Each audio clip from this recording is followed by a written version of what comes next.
From the All Indiana Podcast Network. The All Indiana Podcast Network. This is the News 8 Daily 8. Now the latest news. Kylie Conway has all the news you need to know. And more. Please stand by. Now, here's Wish TV's Kylie Conway. Hi, this is Kylie Conway, and this is the News 8 Daily 8 for Wednesday, July 29th. Indiana's reopening restrictions will remain in place for at least another month. They are now set to expire on August 27th. And with that announcement from the governor came a big one from IPS. Students in Indianapolis Public Schools may not be back in their classrooms until October. Today, the district announced plans to use remote learning to start the school year. IPS administrators will share those e-learning plans with commissioners tomorrow. If approved, the year will begin 100% virtually. According to IPS, every student will receive a device before the start of school on August 17th. Grades pre-K through 2nd get iPads, and students in 3rd through 12th will have Chromebooks. Families who don't have access to the internet will be given Wi-Fi hotspots.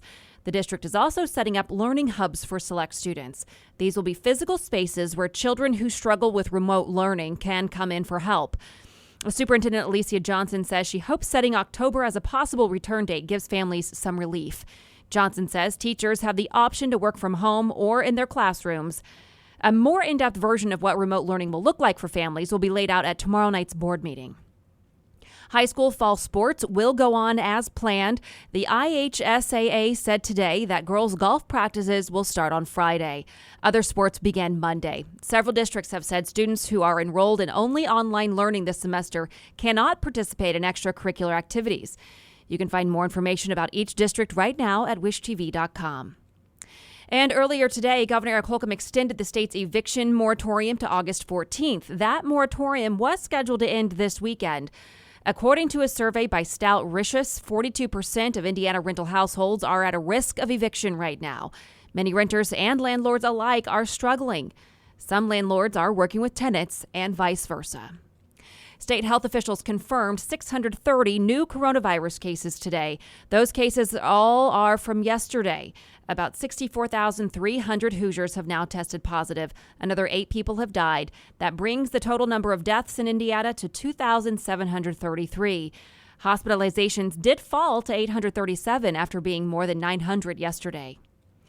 The city of Indianapolis will paint Black Lives Matter on Indiana Avenue. DPW will shut down the road between Blackford and West Streets tomorrow. Crews will work on the mural through Monday afternoon.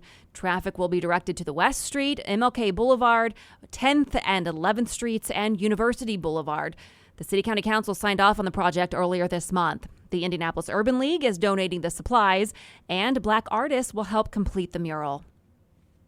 And recent protests sparked several of those murals to be painted across the country. Now, IMPD is answering calls to change its use of force policy. Police behavior is dictated by what is called general orders. It's kind of like the employee handbook for police officers. Changes to that general orders are not common, and until recently, we rarely saw a copy of those orders. Today, though, the department redefined when and how an officer can use force against another person. The number one change to how IMPD will use force is try to find a way to not use force. It is what the department general orders call de-escalation. And that new policy says use communication, time, distance barriers, and situational awareness. Avoid placing themselves or others in undue jeopardy. Officers should look for opportunities to slow encounters down to gain voluntary compliance or call for additional resources. If the use of deadly force is required, IMPD has adopted a policy used in California that simply states an officer can use deadly force to prevent or defend against an imminent threat of death or serious bodily injury to the officer or another person, to stop a person fleeing for any felon that threatened or resulted in death or serious bodily injury. The new policy also prohibits officers from firing into or from a moving vehicle. In 2018, 2 IMPD officers shot and killed Aaron Bailey when he drove away from a traffic stop. The use of force by Indianapolis police was highlighted during the riots in late May. Police used chemical spray and batons to gain control of the crowds. Video taken by News 8's Richard Essex of 2 IMPD officers striking 2 women with batons for a curfew violation has resulted in a civil lawsuit against the department, which police say they are still investigating 2 months later. In the new use of force policy, officers can use department-issued tasers, chemical spray, and batons, but the officer has to justify using any force. The new policies go into effect next Monday. Every officer will receive yearly training. We've put all of this on our website, the new policy at wishtv.com. The Monroe County Prosecutor has joined one of the men she charged in asking for a special prosecutor. It's in connection to the July 4th fight at Lake Monroe. Sean Purdy is charged with confinement and battery on Vox Booker in an altercation that was partly caught on camera. In their request, Purdy's lawyers claim Prosecutor Erica Oliphant ignored critical facts gathered during the investigation. They also claim Booker should have been charged in the case as well. In Oliphant's request, she denies any conflict of interest but wants to avoid any appearance of impropriety.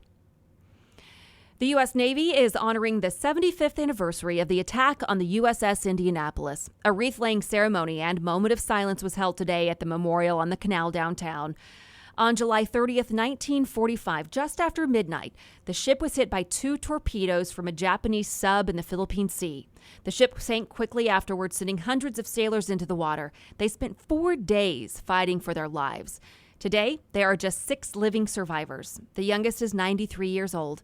A new USS Indianapolis combat ship was commissioned last year. The crew also held a moment of silence today to honor the lives lost 75 years ago. Former Indiana Governor Joe Kernan is being remembered as a dedicated public servant. Kernan died this morning after a battle with Alzheimer's. He graduated from Notre Dame, served in Vietnam, and spent nearly a year as a prisoner of war. Kernan became Indiana's 48th governor in 2003 after Governor Frank O'Bannon died from a stroke. Former First Lady Judy O'Bannon Wilsey says Kernan was the best of friend to her family and the state of Indiana. Today, Governor Holcomb remembered Kernan as a trusted man, a devoted man, a loyal man, someone who taught so many so much. Vice President Mike Pence also honored Kernan. In a statement, he said, Joe Kernan was a steady hand of leadership at a difficult time for our state. Even though our politics differed, Joe Kernan was always kind, always willing to work together for Hoosiers, and Joe Kernan was my friend. Governor Holcomb has ordered flags statewide to be flown at half-staff until sunset tomorrow. The city of Noblesville has approved plans for a big new development downtown. The Village at Federal Hill is a $29 million mixed-use development.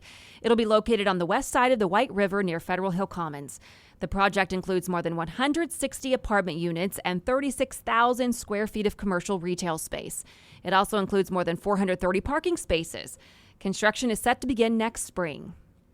Chicago Blackhawks fans won't be allowed to wear headdresses at home games. The team said today that the symbol is sacred and traditionally reserved for actual Native American tribe leaders. The Blackhawks say they're now building a platform to integrate Native American culture across the organization with a focus on education. And just a reminder, our daily We Stand Together podcast will move to the all-new Our City, Our Voice podcast on the All Indiana Podcast Network beginning Monday, August 3rd. This has been your News 8 Daily 8 for Wish TV. I'm Kylie Conway, online at wishtv.com, and follow us on Facebook when you search Wish TV. Check out more podcasts from the All Indiana Podcast Network now at allindianapodcastnetwork.com. allindianapodcastnetwork.com.